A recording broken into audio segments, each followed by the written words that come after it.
en ese instante tan especial que es la celebración de la resurrección de Jesús, libremente como comunidad, y podemos decir,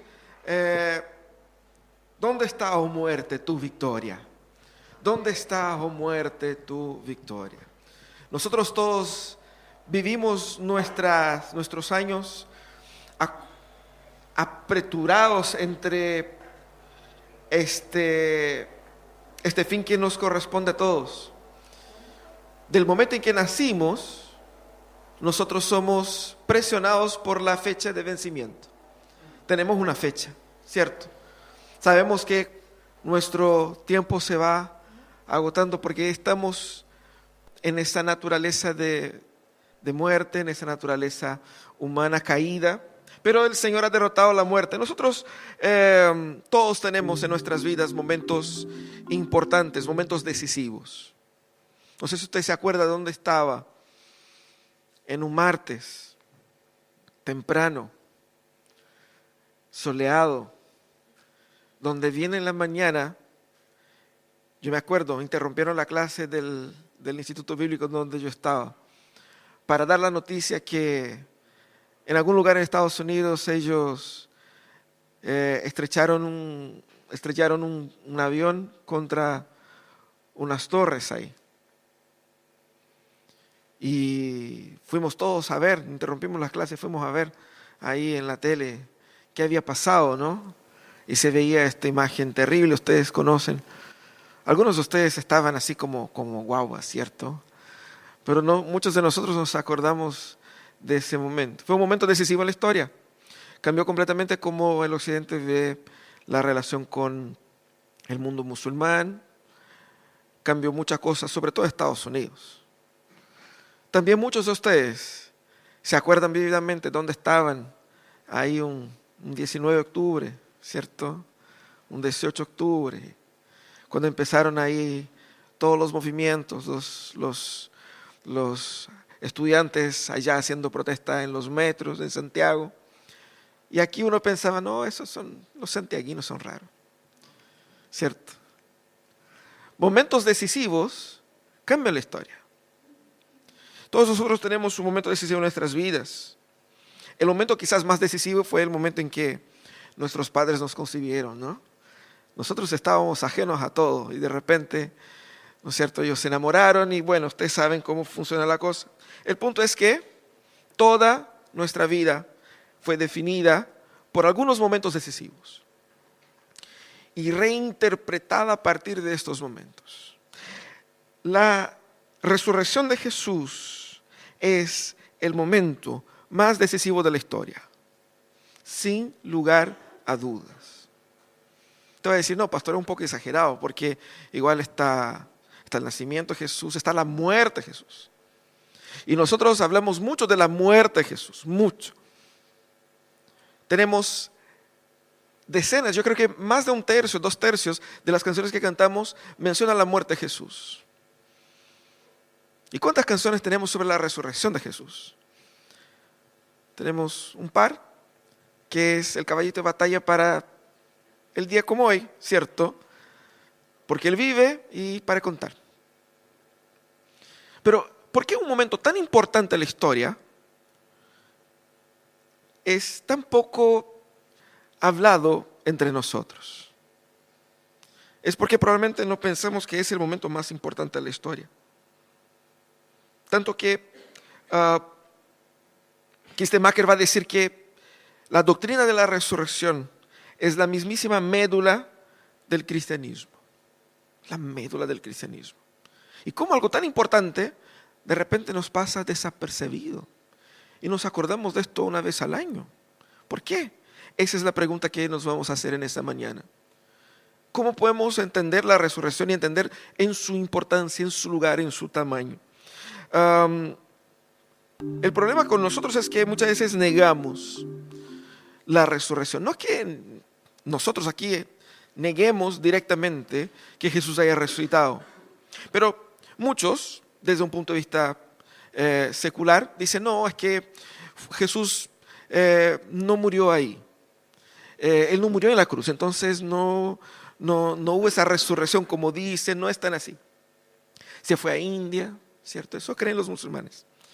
Y argumentan con la imposibilidad física, la imposibilidad biológica de que alguien pueda literalmente no aplazar la fecha de muerte, sino que derrotarla totalmente y no morir jamás.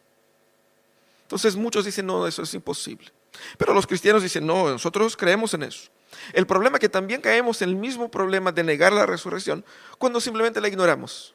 Y vaya que hay muchos predicadores evangélicos que dicen, si Cristo resucitó de hecho, físicamente, poco importa, lo que importa es que, como ustedes han escuchado eso, que Jesucristo resucite en tu corazón, ¿cierto? Esa es chantería, eso no es el evangelio. Eso no, importante que Cristo resucite en tu corazón, que resucite tus esperanzas y que vivas mejor. Eso es negar la resurrección. Pero nosotros también negamos la resurrección simplemente cuando hacemos lo que solemos hacer muchas veces, que es minimizar su importancia, ningunear su tamaño. Decir, no, sí creo que Jesús resucitó y creo que resucitó venciendo la muerte, pero lo más importante es que murió por mis pecados y lo más importante es que Él bendiga mi semana. Así como que no sabemos exactamente qué hacer con la resurrección. Jesús resucitó, está vivo, ya ahí, ¿qué hacer? ¿Sabe por qué? Nosotros hacemos eso porque nuestra visión de salvación es simplemente que nuestras almas vayan al cielo. Pero cuando Jesús salió a predicar, Él no predicó para que las almas de las personas vayan al cielo. ¿Qué decía Jesús? El reino de Dios ha llegado. Eso calza con lo que Él hizo. Por eso la resurrección de Jesús es tan importante y eso es lo que vamos a ver. Pablo estaba instruyendo a la iglesia en Corinto sobre ese tema porque ellos estaban ahí en una onda bien desordenada con relación a la resurrección de Jesús. Mira lo que dice. Ahora bien, si se predica que Cristo ha sido levantado entre los muertos, ¿cómo dicen algunos de ustedes que no hay resurrección? Si no hay resurrección, entonces ni siquiera Cristo ha resucitado. Y si Cristo no ha resucitado, nuestra predicación no sirve para nada, como tampoco la fe de ustedes. Aún más, resultaríamos falsos testigos de Dios por haber testificado que Dios resucitó a Cristo, lo cual no habría sucedido si en verdad los muertos no resucitan. Porque si los muertos no resucitan, tampoco Cristo ha resucitado. Y si Cristo no ha resucitado, la fe de ustedes es ilusoria. Todavía están en sus pecados. En este caso, también están perdidos los que murieron en Cristo. Y si la esperanza que tenemos en Cristo fuera solo para esta vida, seríamos los más desdichados de todos los mortales. Lo cierto es que Cristo ha sido levantado de entre los muertos, como primicias de los que murieron. De hecho, ya que la muerte vino por medio de un hombre, también por medio de un hombre viene la resurrección de los muertos. Así como en Adán todos mueren, también en Cristo todos volverán a vivir, pero cada uno en su debido orden. Cristo las primicias, después, cuando Él venga, los que le pertenecen. Entonces vendrá el fin, cuando Él entregue el reino a Dios, el Padre, luego de destruir todo dominio, autoridad y poder. Porque es necesario que Cristo reine hasta someter a todos sus enemigos a su dominio. Y el último enemigo que será destruido es la muerte. Pues Dios ha puesto todo bajo sus pies. Al decir que todo ha quedado sometido a su dominio, es claro que no se incluye a Dios mismo, quien todo lo sometió a Cristo. Y cuando todo le sea sometido, entonces el Hijo mismo se someterá a aquel que le sometió todo, para que Dios sea todo en todos. Pablo estaba escribiendo todo este capítulo 15 para hablar de la resurrección ahí con los corintios. Ellos tenían una influencia, sobre todo los convertidos provenientes de la cosmovisión griega. Ellos tenían ahí una problemática con el tema de la resurrección. Porque la filosofía griega, greco-romana, no entendía o separaba el cuerpo del alma y tenía una visión de que el cuerpo era puramente materia y que no era de mayor importancia. Entonces, para ellos la resurrección del cuerpo, su propia resurrección final, era algo no solamente innecesario como indeseado, porque lo ideal es el alma. Y estar espiritualmente con lo divino era la meta. De ahí viene toda nuestra bola con el tema de la salvación. Pero los judíos no pensaban así. Y obviamente Dios tampoco. Porque la idea de la resurrección del cuerpo, como ellos dicen aquí, era una idea de que para los judíos era absolutamente normal. Porque la Biblia enseña que el cuerpo humano es una unidad integral. El ser humano es cuerpo, el ser humano es alma, cuerpo y alma como una sola cosa y no dos entes separadas, donde la idealización sería un alma sin cuerpo. El punto es que ellos decían así, no, es que no creemos en la resurrección. Puede ser que Cristo haya resucitado. Ellos no estaban directamente negando la resurrección de Jesús. Lo que ellos creían era que ellos como físicamente no resucitarían. Y Pablo va a decir, ¿cómo que no van a resucitar ustedes? Porque si no hay resurrección, Cristo tampoco resucitó. Y si Cristo no resucitó, no fuimos a la vez. No hay salvación, no hay evangelio. Más encima nosotros somos mentirosos porque estamos diciendo todo el rato que Dios hizo tal cosa y si no hay resurrección, Dios no hizo eso y somos mentirosos. Por lo tanto, ellos negaban esta doctrina de una forma indirecta. Y Pablo dedica bastante tiempo, es el capítulo más extenso de la primera carta a los Corintios. Y vaya que esa carta es una carta donde Pablo trata de un montón de temas problemáticos, complicados. Y él dedica mucho tiempo para hablar de este tema porque es un tema central de la fe. Pero que nosotros nos acordamos de este tema una vez al año. Tenemos que cambiar nuestra perspectiva, ¿no? Ese problema que ellos tenían puede ser un problema nuestro también. De tener una idea de la resurrección influenciada por la cultura y por las filosofías de nuestra época, que minimiza la importancia de este tema. ¿Cómo restaurar entonces en nuestra experiencia religiosa la certeza, no solamente la certeza de la resurrección, pero la importancia de ella para nuestros días, la importancia de ella para nuestra espiritualidad cotidiana? La importancia de ella para la crianza de hijos, para la vida matrimonial, para el mundo laboral. ¿Cómo restaurar, cómo entender el lugar de la resurrección en todos esos problemas que nos acongoja a diario? Eso es lo que vamos a conversar hoy día, cómo restaurar el verdadero significado de la resurrección. Lo primero que debemos hacer es recordar que la resurrección es el centro del Evangelio. Eso es lo que hace Pablo. Ahí de los versículos 2 al 19. Y él, como hemos leído, ¿no? Él como que está desconstruyendo el argumento de ellos, lógicamente. Y está mostrando cómo el argumento de ellos no tiene lógica. Porque si es así, que no hay resurrección, entonces no hay evangelio. Y lo que Pablo va a mostrar es que la resurrección es el mismísimo centro del evangelio. No es un aspecto que yo puedo poner en duda o pueda cuestionar mínimamente o pueda que no es tan así. Porque hay elementos que son secundarios y hay elementos que son centrales, ¿cierto? Yo puedo decir que Jesús cuando sana al Bartimeo, Jesús estaba entrando o saliendo de la ciudad. Un evangelio dice que estaba entrando, otro que estaba saliendo. Entonces no sabemos si estaba entrando o saliendo. Puede ser un tema de perspectiva, puede ser un tema de información ahí, pero eso no cambia nada del evangelio, ¿cierto? Podemos discordar ahí, uno va a decir, no, yo creo que estaba entrando, no, yo creo que estaba saliendo. Ok, quizás los dos estén en lo correcto, en algún sentido, eso no cambia nada. Pero yo no puedo decir que, es que no sé si resucitó de verdad. Y si no resucitó tampoco no importa, porque lo importante es que, no, importa porque es el centro del evangelio. Eso es lo que Pablo va a decir. ¿Por qué? Pequeños desvíos esconden grandes mentiras. Pequeños desvíos esconden grandes mentiras. Y nosotros podemos caer en grandes problemas simplemente con pequeñas decisiones. Y eso es lo que Pablo nos muestra acá. Ellos tenían una lógica que minimizaba la importancia de la obra de Cristo.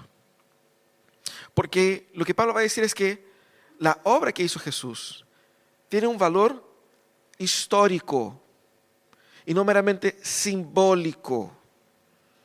No importa que Cristo haya resucitado simbólicamente en sus corazones. No, Él tiene que haber resucitado físicamente, concretamente. Tiene que haber vencido la muerte. Porque es exactamente en base a eso que nosotros tenemos cualquier tipo de esperanza. Porque ¿cuál es el problema del ser humano? El problema del ser humano último es ese. Porque la muerte es el símbolo final de todo lo que nos aflige. Estamos en una sociedad afligida por la criminalidad, estamos en una sociedad afligida por la violencia, los abusos, por todo el tipo de corrupción. Estamos en una sociedad afligida por la drogadicción, por todo el tipo de dolor, de sufrimiento. Y la muerte es el símbolo de todo eso, porque todo eso es muerte. Cristo, cuando propone una esperanza, Él no propone una esperanza simbólica, sino que concreta. Cuando Él viene a restaurar todas las cosas, Él literalmente la restaura en su resurrección.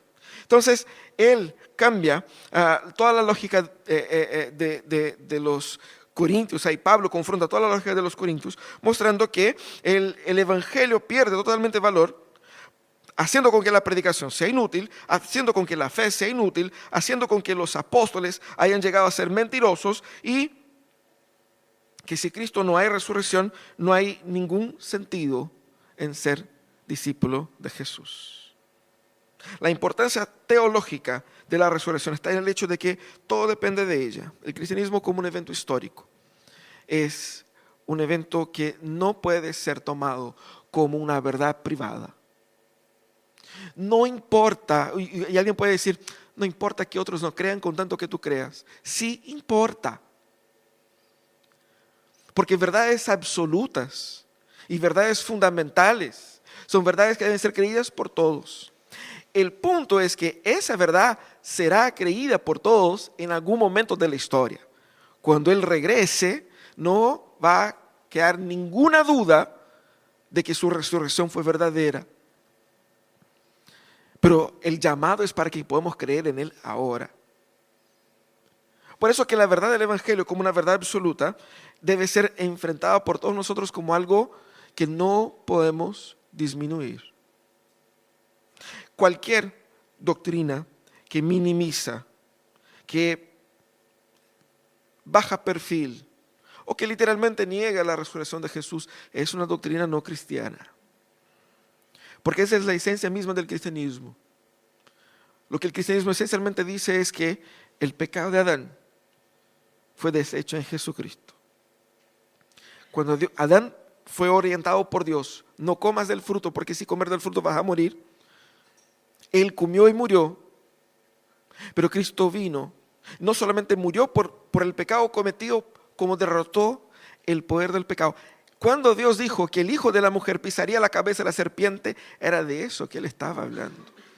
¿Cómo pisar la cabeza de la serpiente? Resucitando al tercer día, mostrando que la serpiente, la muerte, ya no tiene poder sobre Jesús y sobre aquellos que están en Jesús.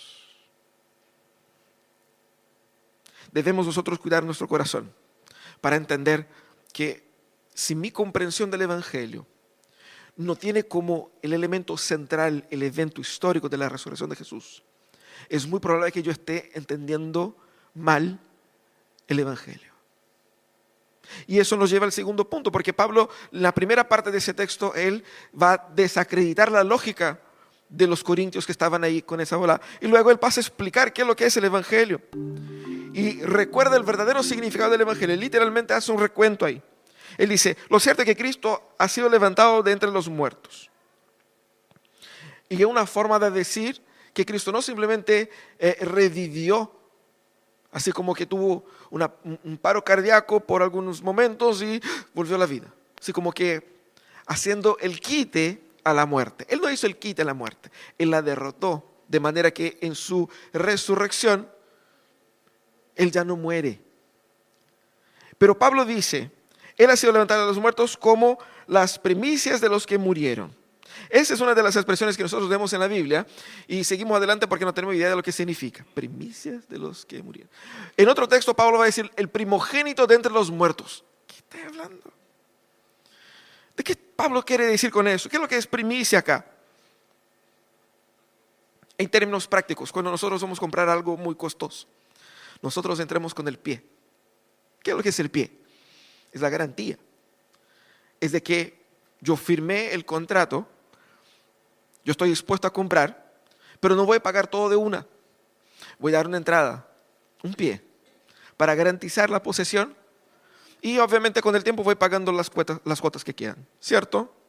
Cuando Pablo se refiere a primicia, eso era un poco lo que la gente entendía en aquella época. Porque ¿qué es lo que era primicia? Los judíos debían entregar al Señor una ofrenda de la primera parte de la cosecha. Vino la cosecha, ese primer tramo, lo primero ellos entregaban a Dios. Y con dos objetivos. Uno era la dedicación de toda cosecha al Señor, mostrando que todo viene de Él. Pero lo segundo también, decir que esperamos que las segundas, terceras y cuartas partes de la cosecha sean bendecidas por Dios. Entregamos los primeros frutos con la esperanza de que los demás sean igualmente prósperos. Entonces era también una esperanza depositada en el Señor. Pero la primicia representaba la certeza de que como este vino, los demás vendrán también. Esa es un poco la idea. Y Pablo utiliza esa idea para referirse a la obra de Jesús. La resurrección de Jesús tiene todo que ver con la nuestra. Porque mira cómo Jesús resucitó. Eso también pasará con nosotros. Si Cristo no resucitó físicamente, nosotros también resucitaremos físicamente. Y Pablo va a explicar el Evangelio de una forma bien interesante porque trae aquí el paralelo con Adán. Por un hombre entró el pecado y la muerte. Y la muerte fue derrotada en el segundo Adán. El concepto de pacto aquí es bien claro. Y eso es lo que explica la historia humana. Para entender el problema país, el problema familia, el problema mundo, tenemos que venir a ese paralelo. La única solución a nuestro problema actual, sea tu problema con cualquier crisis y problema que pueda tener internamente, en tu familia, en tu trabajo, en el país y en el mundo, está vinculado con ese paralelo. Porque todos los problemas humanos y todos los problemas de la creación comenzaron con el pecado de Adán. Y la única solución a esto es Cristo. No simbólicamente, no metafóricamente, no espiritualmente, sino que concretamente. De eso se trata la resurrección. Por eso cuando Pablo hace ese paralelo, Pablo está recordando la gran historia de Dios. Se refiere a nuestra unión con Cristo, porque una vez que Cristo fue resucitado, nosotros seremos resucitados con Él, unidos a Él. Esa es la solución final al problema humano. Nosotros podemos vivir nuestras vidas mientras los años que nos quedan nos vayan quitando la energía, la fuerza, vaya decayendo, los pelos van, ¿no es cierto?, desapareciendo, se van poniendo más blancos, las energías van cambiando y podemos vivir sin desesperación porque sabemos que hay una promesa de vida, no una vida como angelitos con alitas tocando arpita en el cielo. Una vida total, una vida concreta, una vida física. Porque Jesús está vivo físicamente.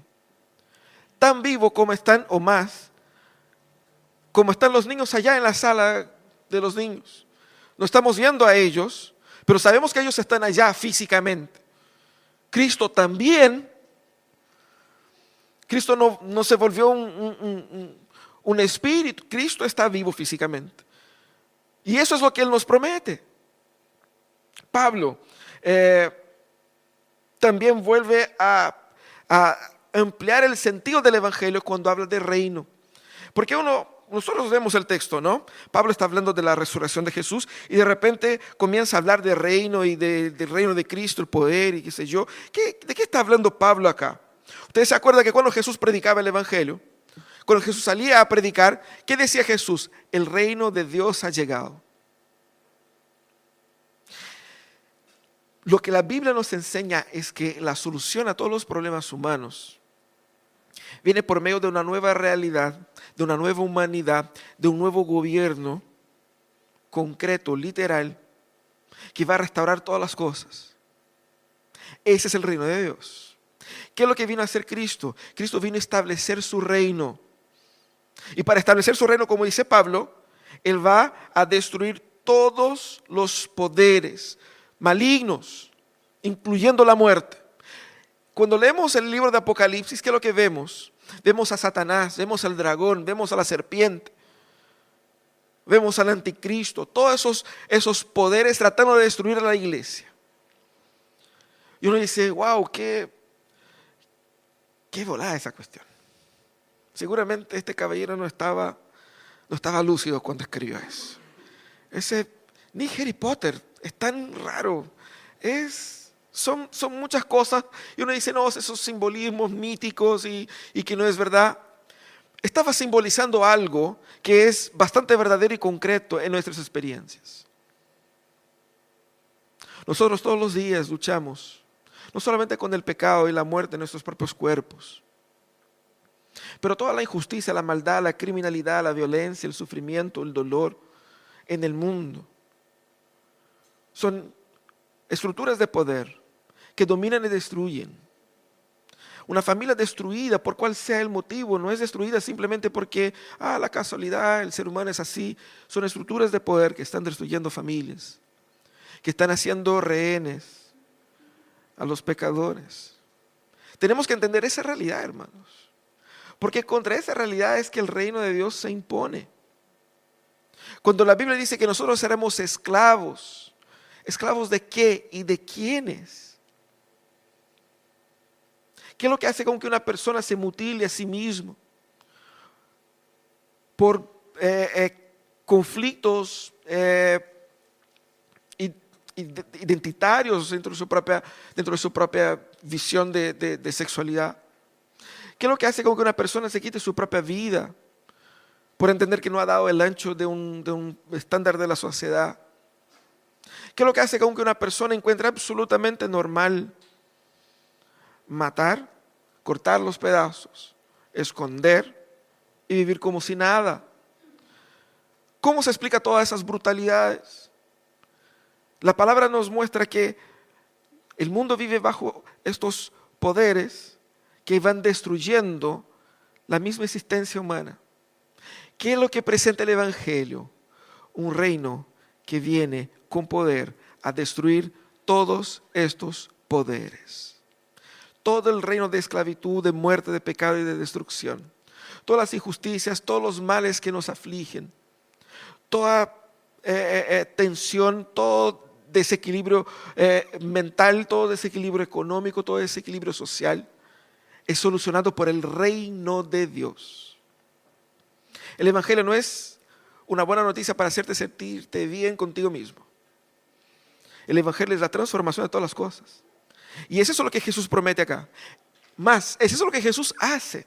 Porque cuando Él resucita, Él dice, yo ya derroté al último enemigo. Por lo tanto, ustedes que quedan, prepárense, porque la fecha de ustedes ya está definida. Es eso. Nosotros podemos tener la seguridad de que el mundo no se va a acabar como dice Greta Thunberg. El mundo no se va a acabar como dicen ahí los predicadores apocalípticos de una tercera, cuarta, quinta guerra mundial. Quien gobierna el futuro del mundo es Jesucristo. Y su resurrección es la prueba de que su reino restaurará todas las cosas. Eso es lo que Pablo dice. Y Pablo dice que Cristo, ¿qué es lo que va a hacer? Va a derrotar todo y va a entregar el reino en las manos de Dios, culminando así su plan de redención. Mira lo que dice Xtemaker sobre ese tema. La obra mediadora de Cristo llegará a su fin cuando le entregue el reinado a Dios el Padre, cuando su pueblo resucite y sea glorificado. Ya no será más su mediador porque su obra redentora habrá terminado. El pecado habrá sido erradicado completamente. Satanás y sus hordas serán vencidas y enviadas al infierno. La muerte será destruida. Entonces Cristo, quien con su cuerpo glorificado trajo la tierra al cielo, traerá el cielo a la tierra cuando todas las cosas sean renovadas. Eso debe cambiar completamente nuestra política, nuestra gestión de vida, nuestra administración del tiempo.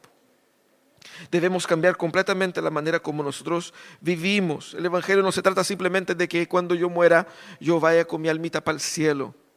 Porque esa es una situación temporaria. Lo que el Evangelio presenta es una situación definitiva de la restauración de todas las cosas. Una nueva tierra, un nuevo mundo, una nueva humanidad. Por eso nosotros somos llamados a vivir dentro de esta nueva humanidad. Cuando celebramos la resurrección de Cristo, nosotros estamos declarando nuestra fe y nuestra esperanza en esta restauración total de las cosas. Y por lo tanto, lo que nosotros estamos haciendo es confrontar la visión de mundo en el cual nosotros estamos, que quiere que el Evangelio sea una experiencia meramente individual, de consumo, terapéutica, para hacernos sentirnos bien con nosotros mismos y para que esa verdad sea guardada en mi corazoncito y que yo no se le cuente a nadie porque es un problema mío. Cuando celebramos la resurrección de Jesús estamos diciendo para que todos escuchen que no, el Evangelio no es eso. El Evangelio es una verdad que se impone ante el mundo y que si tú no confrontas con esa verdad ahora, pues que sea demasiado tarde para ti en un momento. Porque esa es la verdad definitiva sobre la historia y sobre el futuro. El Evangelio desafía el status quo de nuestra sociedad. Y yo creo que por eso es que nosotros a veces no hacemos tanto empeño en hablar más sobre la resurrección, porque viene a confrontar muchos ídolos de nuestro corazón. Porque viene a presentar un nuevo mundo. Y nosotros estamos enamorados de este mundo. Es malo, pero es mío, ¿cierto? Queremos y hemos amado las cosas de acá. Y no es que estamos hablando de calles de oro simplemente con cosas místicas. No, estamos hablando de una nueva humanidad completa, de una vida sin pecado absolutamente. Pero nuestro corazón está tan apasionado, tan enamorado de ciertos pecados que nos cuesta descolgar de todo eso. ¿Cómo vivimos entonces la verdad de la resurrección? Primeramente, la verdad de la resurrección exige de nosotros que nos sometamos absolutamente a Jesús. Primeramente, es un llamado a que podamos creer en Jesús como nuestro Señor y Salvador. Porque aquel que derrotó la mismísima muerte es capaz de todo. Cristo nos llama y nos dice que la miseria en la cual nosotros vivimos no es el fin. El caos no nos va a consumir. Y nuestra vida no va simplemente a deshacerse y seremos aniquilados. Él ha vencido la muerte para darnos vida, por lo tanto debemos nosotros someternos a Él. Eso demanda también a que aquellos que se han sometido a Jesús sean efectivamente discípulos de Jesús. La resurrección demanda de nosotros un discipulado verdadero de Él. ¿Por qué? Porque esa cuestión es verdad, esa cuestión va en serio. ¿Sabe cuando estás conversando con alguien y alguien te hace una promesa y uno dice, no es verdad? Así como que, si achuntáis la pelota al palo, yo te doy un auto. No es verdad. Pero ahí Jesús muestra el auto. Mira, aquí está el auto. ¿En serio? Si le doy ahí en el palo, ¿me va a dar el auto? ¿En serio? ¿En serio? ¿Cómo patearías esa pelota? Como si su vida dependiera de ello, ¿no? Jesucristo con su resurrección dijo, eso va en serio, chiquillos. Eso prendió. ¿Se acuerdan, no? Eso sí prendió. Eso va en serio. Si eso va en serio, tenemos que cambiar nuestra postura y decir, entonces no puedo vivir como estoy viviendo, tengo que entender cómo ese nuevo reino funciona. Y el llamado para ser discípulo es, viva el reino futuro de Jesús ahora con todas tus fuerzas. Aunque ahora el pecado todavía esté luchando entre nosotros. Pero viva con esa misma dinámica con la que esperamos vivir en ese reino futuro de Jesús. Es por eso que Jesús dice que yo puedo amar a mi enemigo. ¿Por qué puedo amar a mi enemigo? ¿Qué es enemistad en el reino de Dios? Nada. Por eso yo puedo perdonar al que me ofende. ¿Por qué? Porque yo sé que me respalda. Yo estoy viviendo en una otra cultura, en un otro ritmo, en otra historia. Eso es ser discípulo de Jesús. Pero efectivamente nosotros en la resurrección de Jesús podemos renovar nuestra esperanza. ¿Cuántos que no están acongojados por alguna enfermedad? O como hemos orado acá, enfermedad de otros. Cuando enfermedades graves llegan a tu puerta, uno no sabe qué hacer. Porque uno se da cuenta que no tiene control de la vida.